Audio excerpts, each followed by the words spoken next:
بسم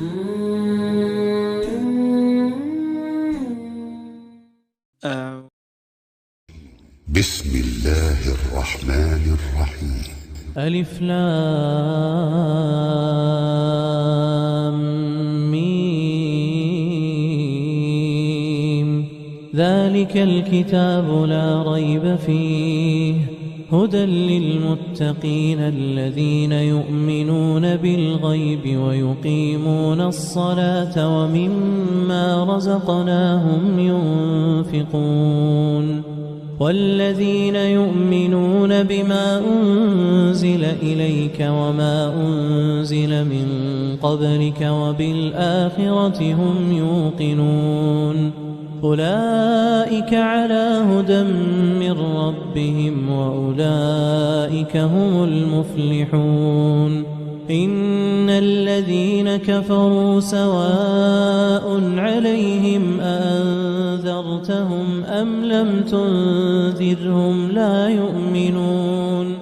ختم الله على قلوبهم وعلى سمعهم وعلى أبصارهم غشاوة ولهم عذاب عظيم ومن الناس من يقول آمنا بالله وباليوم الآخر وما هم بمؤمنين يخادعون الله والذين آمنوا وما يخدعون إلا أنفسهم وما يشعرون في قلوبهم مرض فزادهم الله مرضا ولهم عذاب أليم بما كانوا يكذبون وإذا قيل لهم لا تفسدوا في الأرض قالوا إنما نحن مصلحون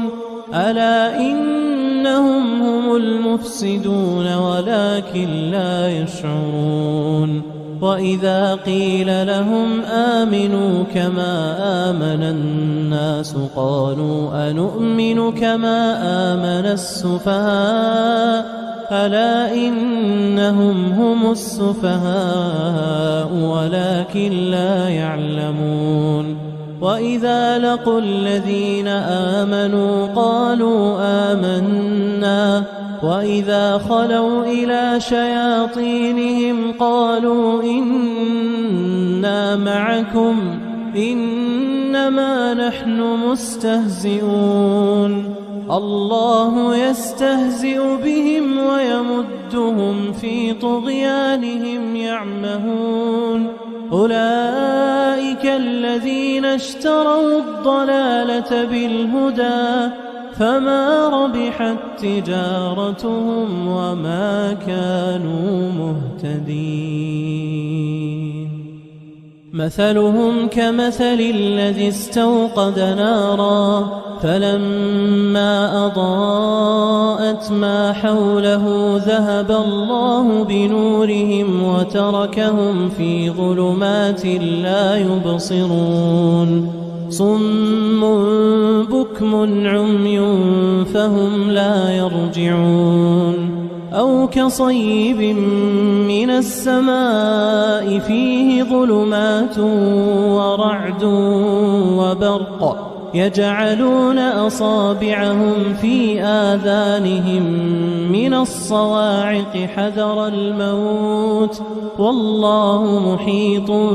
بالكافرين يكاد البرق يخطف أبصارهم كلما أضاء لهم مشوا فيه وإذا أظلم عليهم قاموا ولو شاء الله لذهب بسمعهم وأبصارهم إن الله على كل شيء قدير